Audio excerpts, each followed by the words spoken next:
பாகிஸ்தானில் மழைக்காலம் தொடங்கியதால் நாடு முழுவதிலும் பெய்த கடுமையான மழையினால் ஏற்பட்ட திடீர் வெள்ளத்தில் 45 பேர் உயிரிழந்தனர். ஆப்கானிஸ்தானுடன் எல்லையை கொண்டுள்ள கைபர் பக்குன்த்வா மாநிலத்தில் மரணமடைந்த 21 பேரில் 10 சிறார்களும் அடங்குவர். ஸ்வாட் பள்ளத்தாக்கில் ஆற்றோரம் இருந்த குடும்பத்தினர் வெள்ளத்தில் அடித்து செல்லப்பட்டதில் 14 பேர் இறந்ததாகவும் அதிகாரிகள் தெரிவித்தனர்.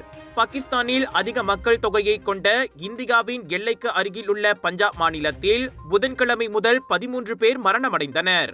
கடுமையான மழையின் போது வீட்டின் கூரை இடிந்து விழுந்ததில் 8 சிறார்களும் உயிரிழந்தனர். சிந்த் மற்றும் பலூச்சிஸ்தான் மாநிலத்திலும் திடீர் வெள்ளத்தினால் மேலும் 11 பேர் மரணமடைந்தனர். எதிர்வரும் சனிக்கிழமை வரை பாகிஸ்தானில் கடுமையாக மழை பெய்யும் என்பதால் திடீர் வெள்ளம் தொடரும் என எதிர்பார்க்கப்படுகிறது. கடந்த மாதம் பாகிஸ்தானில் நிகழ்ந்த மோசமான புயல் மழையில் குறைந்தது 32 பேர் உயிரிழந்தனர்.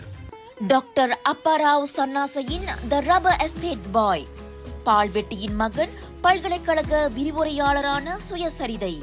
இவரின் மகள் டாக்டர் நிஷாந்தி அப்பாராவ் கைவண்ணத்தில் உருவான டிவினிட்டி இன் டைவர்சிட்டி 108 இந்து தெய்வங்களின் சுருக்க கதை.